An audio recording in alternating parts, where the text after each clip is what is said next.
Hey, Jeff, thanks for joining me. Hey, Steve, thanks for having me again. Good to have you. We are talking about a Chinese billionaire being a major holder of U.S. land. This is a Chinese national who made his fortune on online gaming. And he's now, I think, the number two foreign land owner in the U.S. He's got 198,000 acres of Oregon timberland. He's the 82nd largest property owner just in general by amount of land. The Oregon property is making him just behind the Irving family of Canada that has 1.2 million of Maine timberland. Uh, there's about 40 million acres of American agricultural land owned by non-U.S. interests in 2021. Entities from China own the equivalent only of about 0.03%. Um, this is Chen Shikao, native of Jiangxi province. Started with online gaming. He's moved his holdings group's headquarters from China to Singapore, and he is one of the largest landowners. And this is a topic that has been getting more attention of Chinese or China buying more agricultural land in the U.S. So, in terms of rural real estate, I thought, get your reaction on this, your thoughts. I think my initial reaction is I just don't give a damn. And not because I don't care. I like it. It just seems kind of like a funny, just clickbait story. Like nobody really said anything about the number one who's from Canada. We only care that this one's from China. And then I guess secondarily or subsequent to that, I do think, well, it's kind of interesting. Everybody wants to talk about whether or not there's some sort of monetary change in the world, and Russia and China, they're going to be the currency reserve of the world. Well, so so billionaire from China doesn't even believe in China itself. He goes and puts his money in not even in urban sprawl where you get a lot more out of it. He puts it in rural areas so he can protect protect a large nut of his nest egg. It's just funny to me. There's so many. I feel like my brain is webbing a big weave that over this article. It just seems ridiculous. Yeah, I kind of agree, and I kind of look at there being sort of two categories of Chinese investment, and when you take a look at like 0.03% of all U.S. farmland, uh, and you start digging into the numbers, I really just don't think there's a lot there as far as some of the clickbaitish stories of the Chinese buying up all of U.S. agricultural and whatnot. Now, having dug into this topic a little bit, every once in a while you do find a lot of times through a complex LLC arrangement Chinese interests trying to buy some property right next to military installations. No, no, I think that category is a bad thing that we should not allow happening, and there's some real news there. But when you start digging into this news angle of they're buying all of our agricultural land, the numbers just don't back it up. It's just not happening.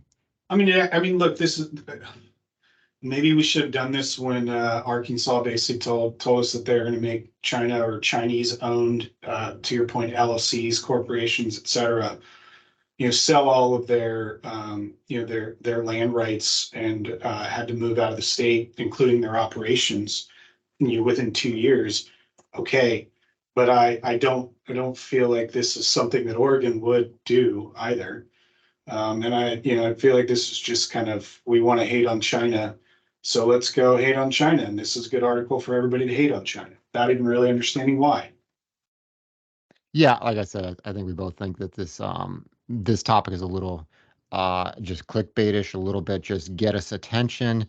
Um, but as I said, there if you dig into it, there are some instances where you actually can see national security issues and stuff, but it's Sure. not it's not around buying a lot of agricultural land. It really does seem to be some targeted purchases around some areas right next to some sensitive areas, which quite frankly, you'd expect any country's intelligence service to do if the law allowed them to. So Yeah.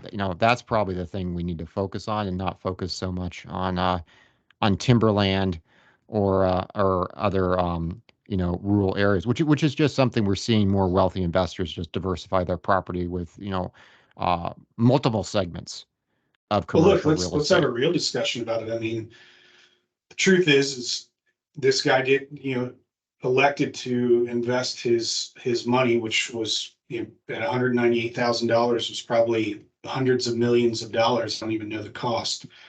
But the truth is he elected to put it in the United States where it would probably maintain its value and he would get some return off it by selling the timber. So that in and of itself is interesting. The other side is, why didn't he put it in Chinese real estate?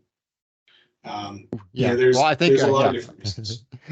I think because he's smart. A lot of a lot of the Chinese have been those that can have been getting their capital out of the country and investing in real estate, including the U.S. And just a side note here, not a bad investment in that average value of U.S. cropland was up 8% last year and has risen by more than a third since 2020, according to data from the USDA.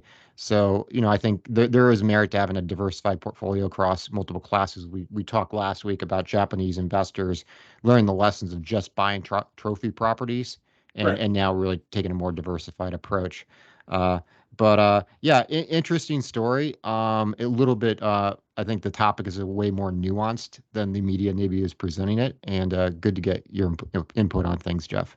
Yeah, I mean, and I think the last point is if we're going to have some sort of negative opinion of this and of this individual, and that's what media outlets want us to do when they have a discussion about how we handle this. It's even like Arkansas. Like, do I necessarily care that the Chinese government is a Chinese entity is actually operating? I don't know. But there's other ways to do it. Maybe we could somehow figure out how to reduce our national debt by actually charging them increased real estate taxes on it, for foreign entities or something of the sort. I mean, maybe that's what the discussion should be about, more than that. Oh my gosh, we have a Chinese national buying up $198,000 or 198,000 acres of land. It seems kind of ridiculous.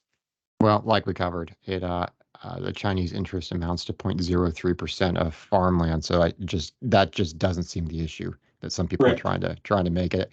Okay, thanks a lot, Jeff. Appreciate it. Thanks, Steve. Oh, real quick, hey, if you enjoyed this, give us a thumbs up and subscribe, and we'll be covering other real estate topics. Thanks a lot. Thanks.